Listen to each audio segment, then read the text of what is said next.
Go vote and you will immediately be paid the equivalent of $3. Loudspeakers offer bribes to Egyptians to cast their ballots.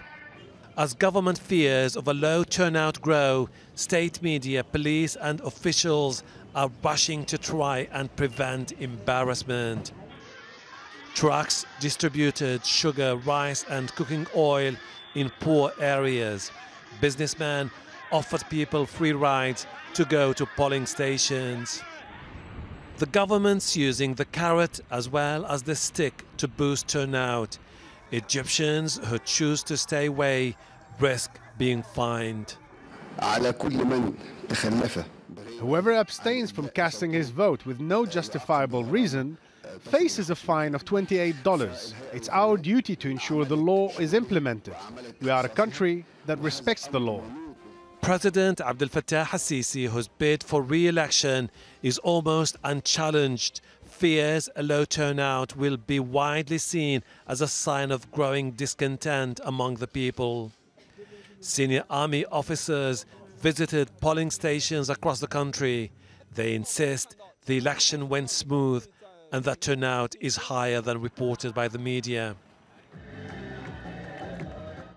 But even if the turnout is low, Sisi is expected to trounce his opponent, Mustafa Musa, the little-known politician who announced his bid at the last minute. Sisi is set for an easy win, but is likely to face many challenges during his second term. Critics dismiss claims by Sisi supporters who say he's the right man for Egypt and he's helped improve the economy. Some analysts say the vast majority of Egyptians are worse off. The biggest challenge for him right now, I think, is the economy. If you look at some of the macro level indicators like GDP and foreign reserves, things seem to have improved for Egypt over the past 2 years, particularly since they enacted tough economic reforms encouraged by the IMF. But on the micro level, life for the average Egyptian has actually gotten a lot more difficult because inflation has increased dramatically.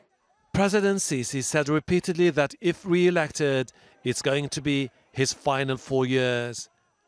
But his allies are already pushing for constitutional changes to pave the way for the general-turned politician to run for a third term. Hashem Ahelbarra, Al Jazeera.